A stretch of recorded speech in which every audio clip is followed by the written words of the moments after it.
You can see the sign here. It's expected to be the Aloes conglomerate.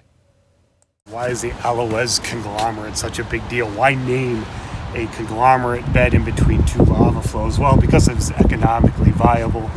We are in copper country here, and the Aloes, I think it was 3 mines, I could be wrong, I'll correct it if I'm incorrect, that used to mine copper out of this conglomerate.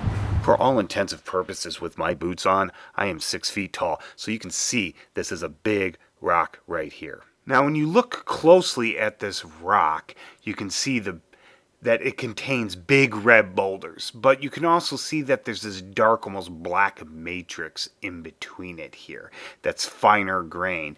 And these red rocks here, they look mostly felsic. And at first glance, they may look like rhyolites, but there aren't very many rhyolites in these conglomerates. Some of these rocks are andesites, but some are dacites, and some are even kind of a brownish basalt. And we don't usually think of basalt as being anything other than black or gray, but in this case it is. You see some really large boulders in here. This one's almost a foot long, or about 30 centimeters, plus or minus, but you do see some small ones, but you also see, like this dark one here, this one actually is a cobble-sized basalt. And rarely you'll see some granitic-looking smaller ones that were not derived from the rift rocks themselves, but were derived from older rocks.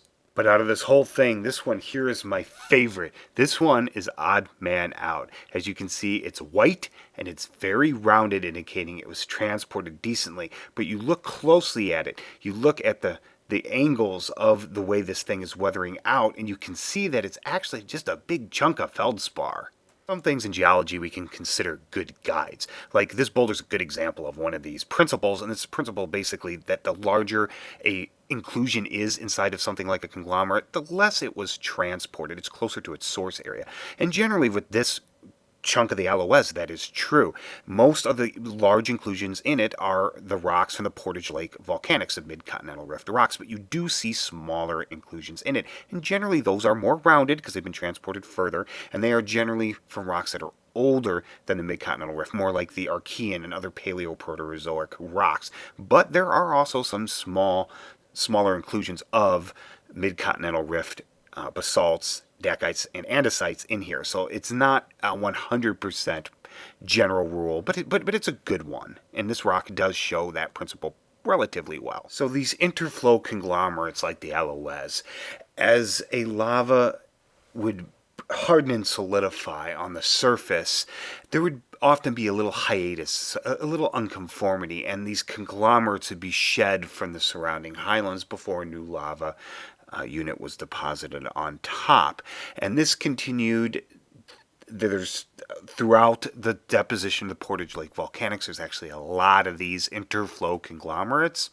But once the lavas ceased, the conglomerates dominated, and you started to get clastic sediments. That's when you started to get the Oronto group, the Copper Harbor Formation, the Nonsuch, the Freda Sandstone, and the Jacobsville group, etc. But anyway, I think that's it. If you have any questions or comments, please leave them below, and I hope you learned something.